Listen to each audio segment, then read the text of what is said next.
এর নাম হচ্ছে সাংবাদিকতা।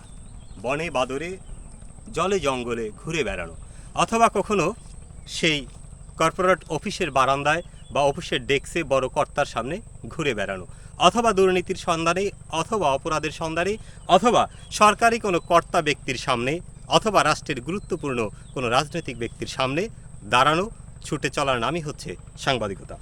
গতকাল সন্ধ্যায় আমি একটি দোকানে চা খেতে বসছিলাম। তখন একজনের সাথে আমার পরিচয় হয়েছিল। পরিচয়ের সুবাদে যখন তাকে বললাম আমি সাংবাদিক, তখন তিনি উঠে বললেন আমিও সাংবাদিক ছিলাম। তিনি সাংবাদিক ছিলেন আজ থেকে 15 বছর আগে। আমাকে বলল, ভাই আপনি সাংবাদিকতা করেন কত বছর? আমি বললাম, ভাই আমি সাংবাদিকতা মূলত আসছি লেখালেখি থেকে। আমি 2000 সাল থেকে লেখালেখি শুরু করি, সেখান থেকে সাংবাদিকতা আসছি।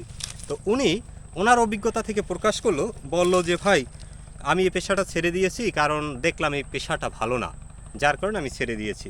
তারপর আমি তাকে বললাম যে পেশাটা ভালো না আপনি কিভাবে বললেন? মানে আপনি যাদের সাথে যোগ দিয়েছিলেন অথবা আপনি নিজে, আপনি ভালো না।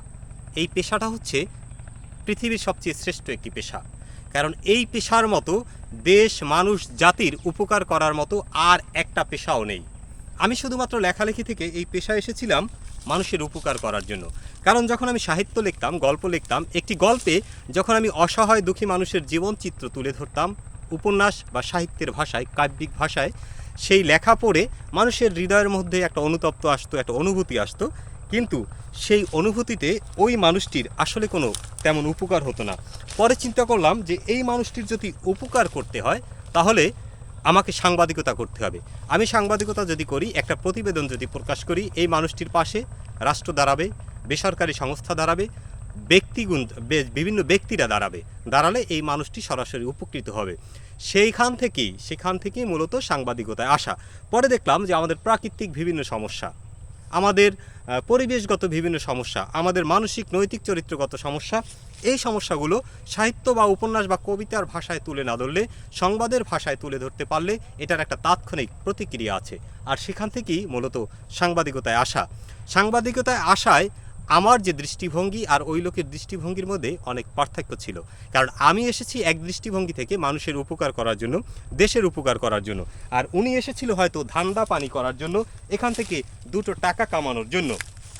যাই হোক, সাংবাদিকতায় শুধুমাত্র তারাই আসবেন যার পিছু টান নেই, যার এখান থেকে আয় করে খেতে হবে না, যার এইটা দিয়ে মানুষের সেবা করার মানসিকতা আছে, তারাই শুধু আসবেন। তবে এখান থেকে এখন বর্তমানে টাকা আয় করার অনেক পদ্ধতি আছে। আমিও এখান থেকে টাকা আয় করি বিভিন্নভাবে। কারণ একটি ডিজিটাল প্ল্যাটফর্ম যদি আপনি একবার দাঁড় করাতে পারেন, সেখান থেকে আপনি লাখ লাখ টাকা আয় করতে পারবেন। সেটা অন্য কোনো ব্যবসা বাণিজ্য থেকে আয় করতে পারবেন না। আপনাকে কোনো ধান্দা করতে হবে না, আপনাকে কোনো কারো চাটুকারিতা, কারো দালালি কিছুই করতে হবে না। আপনি শুধু কাজ করে যাবেন। সঠিকভাবে যদি কাজ করতে পারেন, সাংবাদিকতার অপার সম্ভাবনা রয়েছে। এখানে বর্তমানে এই যে কন্টেন্ট ক্রিয়েটর, ভিডিও কন্টেন্ট বলেন, তারপর ইমেজ বা ছবি কন্টেন্ট বলেন, অথবা আর্টিকেল রাইটিং বলেন, এইটার কোনো সীমাবদ্ধতা নেই। এইটা সারা পৃথিবী আপনার, সারা পৃথিবীর দর্শক পাঠক আপনার। এখানে আপনি পোস্ট করতে পারলে সারা পৃথিবীর কাছে আপনি পৌঁছে দিতে পারবেন।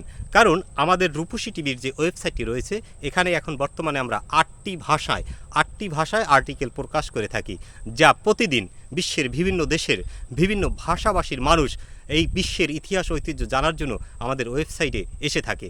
এটাই আমার সার্থকতা। এই সাংবাদিকতার মাধ্যমে কমপক্ষে 50 জন অসহায় চিকিৎসাহীন মানুষকে সহযোগিতা করতে পেরেছি, এটাই আমার সার্থকতা। এই সাংবাদিকতার মাধ্যমে কমপক্ষে 100 মানুষকে অর্থনৈতিক সহযোগিতা করতে পেরেছি, এটাই আমার সার্থকতা। এই সাংবাদিকতার মাধ্যমে বহু জনদুর্ভোগ লাঘব করতে পেরেছি, এটাই আমার সফলতা। সাংবাদিকতা হোক দেশ, মাটি এবং মানুষের কল্যাণে। ধন্যবাদ।